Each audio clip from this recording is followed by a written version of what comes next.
Electric field lines जो है वो इस वीडियो का टॉपिक है। इलेक्ट्रिक फील्ड लाइन जो है वो इलेक्ट्रिक फील्ड को रिप्रेजेंट करने का एक तरीका है। जो मैंने पिछली वीडियो बनाई थी वो इलेक्ट्रिक फील्ड के ऊपर बनाई थी। तो इलेक्ट्रिक फील्ड लाइंस किसी चार्ज के इर्द गिर्द जो फील्ड होती है उसको रिप्रेजेंट करने के लिए माइकल फैराडे ने एक तरीका बताया जिससे हम फील्ड को ज़ाहिर कर सकते हैं। उसको हम इलेक्ट्रिक फील्ड लाइंस कहते हैं। इन्हें इलेक्ट्रिक लाइंस ऑफ फोर्स भी कहते हैं। इसकी वजह ये है, इलेक्ट्रिक लाइंस ऑफ फोर्स क्यों कहते हैं इसको, क्योंकि जो इलेक्ट्रिक फील्ड होती है ये फोर्स लगाने की सलाहियत रखती है। ये किसी चार्ज के ऊपर फोर्स लगा सकती है। मैग्नेटिक फील्ड को मैग्नेटिक लाइंस ऑफ फोर्स नहीं कहा जा सकता क्योंकि वो फोर्स नहीं लगा सकती मैग्नेटिक फील्ड, जबकि इलेक्ट्रिक फील्ड जो है ये फोर्स लगा सकती है चार्जेस के ऊपर, इसलिए इन्हें इलेक्ट्रिक लाइंस ऑफ फोर्स भी कहा जाता है। इलेक्ट्रिक लाइंस ऑफ फोर्स अब क्या है, ये एक इमेजिनरी लाइंस हैं जो चार्ज के इर्द गिर्द ड्रा की जाती हैं फील्ड को रिप्रेजेंट करने के लिए। मिसाल के तौर पर मेरे पास एक पॉजिटिव चार्ज है, तो इसमें इसके इर्द गिर्द मैं कुछ इस तरह से अगर लाइनें ड्रा कर दूं, ये तो ये क्या होगा, ये लाइंस जो हैं ये फील्ड को रिप्रेजेंट करेंगी। पॉजिटिव चार्ज से जो एरोज़ बाहर की तरफ बनाने हैं और जो नेगेटिव चार्ज है उस पे एरोज़ अंदर की तरफ बनाने हैं। ये यहाँ पे एरो बाहर होंगे। अगर यहाँ पे कोई नेगेटिव चार्ज हो तो फील्ड को रिप्रेजेंट करने के लिए उसी तरह से लाइंस ड्रा करनी है, और ये जो लाइंस होंगी इनके जो एरोज़ हैं वो आपने इनवर्ड ड्रा करने हैं इस तरह से। पहली इसकी इलेक्ट्रिक फील्ड लाइंस जो हैं इसकी कुछ प्रॉपर्टीज़ हैं जिससे हमें हेल्प करती हैं मुकम्मल तौर पर इस फील्ड को समझने की। मिसाल के तौर पर जो पॉजिटिव चार्ज है इससे जो फील्ड लाइन हम ड्रा कर रहे हैं उनका जो एरो है वो बाहर की तरफ है, और जो नेगेटिव पे हम फील्ड लाइन ड्रा करेंगे उनका जो एरोज़ होगा वो इनवर्ड होगा। तो इसकी अगर मैं लिखूं properties of electric field lines,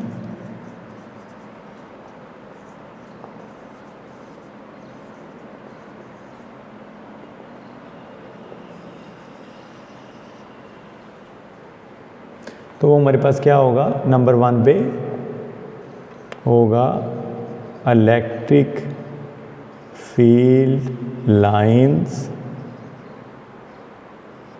originate from positive charge. Positive charge से ये शुरू होंगी, बाहर की तरफ निकलेंगी, and ends up and ends at the negative charge.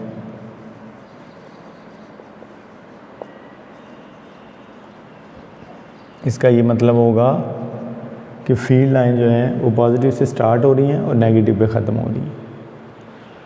इसी तरह से अगर हमने फील्ड की मिसाल के तौर पर ये दो चार्जेस हैं, एक पॉजिटिव चार्ज है और एक नेगेटिव चार्ज है, और ये दोनों करीब करीब हैं, तो फील्ड लाइन किस तरह से ड्रा करेंगे, फील्ड लाइन हम फिर इस तरह से ड्रा करेंगे। ये बेंड हो जाएगी, फील्ड उसकी तरफ चली जाएगी, यहाँ से भी बेंड हो जाएगी पॉजिटिव वाली, नेगेटिव की तरफ चली जाएगी। ये जो है ये ऐसे रहेंगी, ये कुछ बना लेते हैं, इसको ऐसे बना लेते हैं।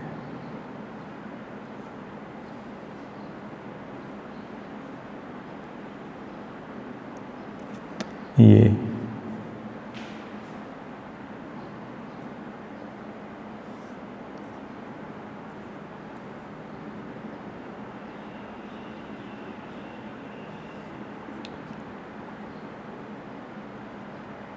ये भी ऐसे मिल भी सकती है, ये यहाँ से कोई और हम ड्रा करके भी मिला सकते हैं ये। अब ये जो है ये शो कर रहा है कि दोनों चार्जेस अट्रैक्ट कर रहे हैं। देखिए पॉजिटिव से स्टार्ट हो रही हैं और फील्ड लाइंस नेगेटिव पे ख़त्म हो रही हैं। अब यहाँ पे अगर हमने किसी एक पॉइंट के ऊपर, लेट्स से ये पॉइंट है और यहाँ पे फील्ड की डायरेक्शन बतानी है, तो हम क्या करेंगे, हम यहाँ पे एक टेंजेंट ड्रा करेंगे।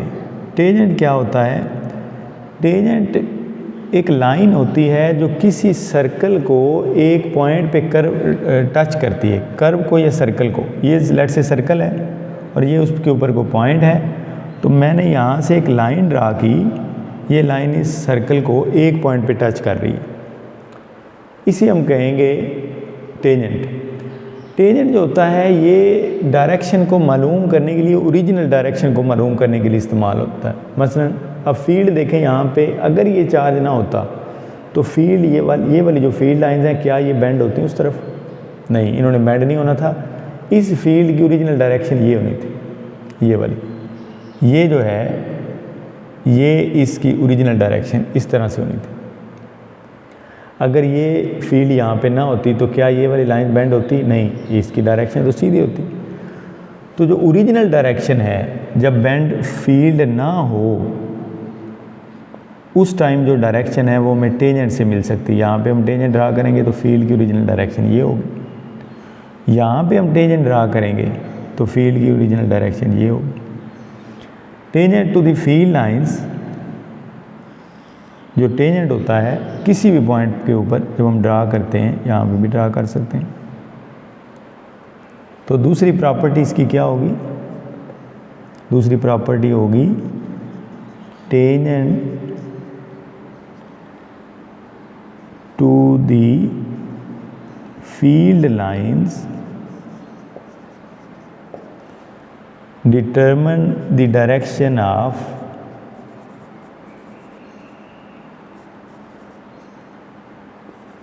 electric field at that point.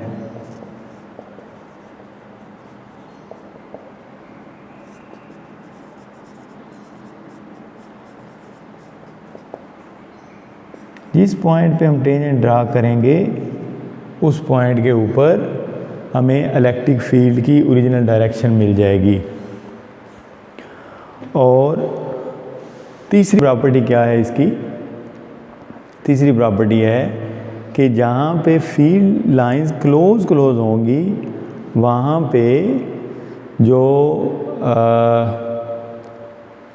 हमारे पास फील्ड की शिद्दत है वो ज़्यादा होगी। जैसे जैसे हम चार्ज से दूर जा रहे हैं तो फील्ड लाइंस गौर करेंगे एक दूसरे से भी दूर जा रही।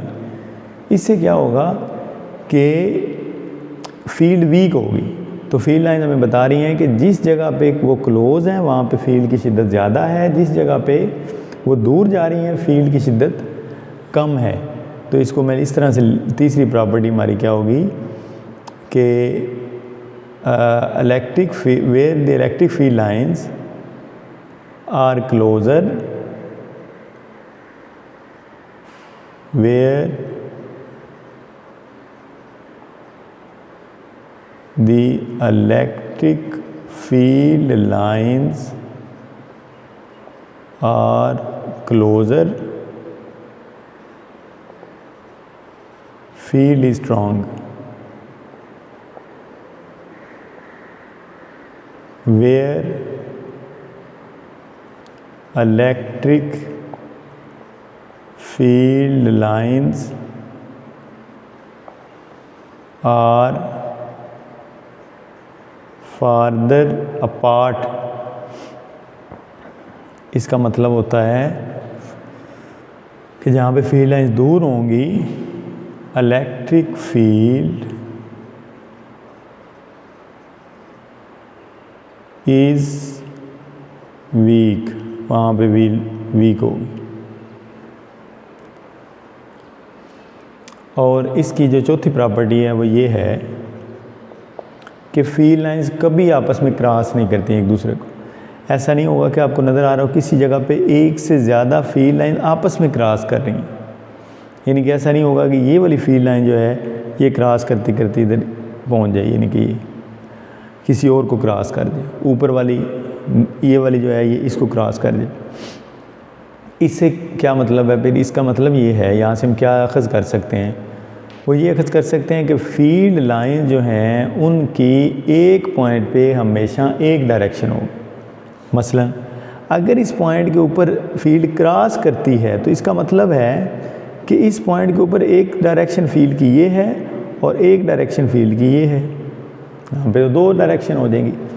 तो फील्ड हमें किसी जगह पे भी फील्ड लाइंस क्रॉस करती हुई नहीं मिलती, किसी भी डायग्राम में आपको नज़र नहीं आ रही। तो field lines never cross each other. Electric, ये बड़ा इंपॉर्टेंट पॉइंट है, field lines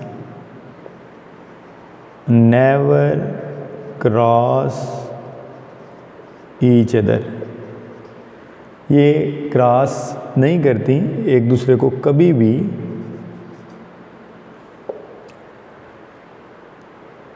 this is because, क्यों ऐसा होता है?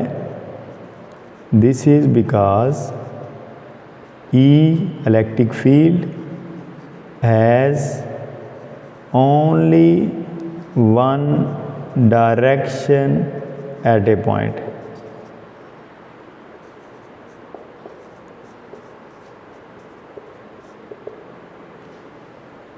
किसी एक पॉइंट के ऊपर एक ही डायरेक्शन होगी, एक से ज़्यादा नहीं होगी। और पांचवी प्रॉपर्टी क्या होगी इसकी? आपकी बुक में 4 कंसेक्टिव प्रॉपर्टीज़ लिखी हुई हैं, पांचवी जो है ये थ्योरी के अंदर एक पॉइंट लिखा हुआ है, उसको मैं उसमें डाल रहा हूँ कि जो फील्ड लाइंस होती हैं ये जब किसी यूनिट एरिया से गुज़रती हैं, मिसाल के तौर पर इधर देखें कि ये हमारे पास एक यूनिट एरिया है, इसमें से फील्ड लाइंस परपेंडिकुलर पास हो रही हैं।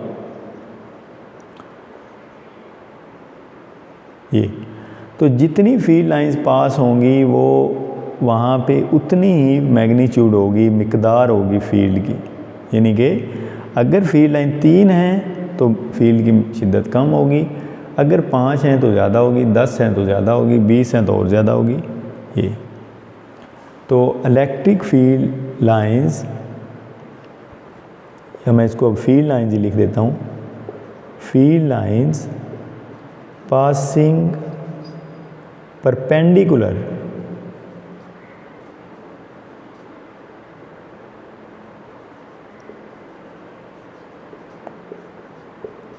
to a unit area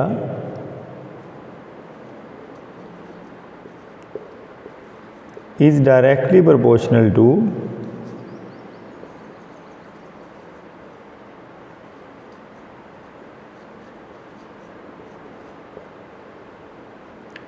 is directly proportional to the magnitude of field.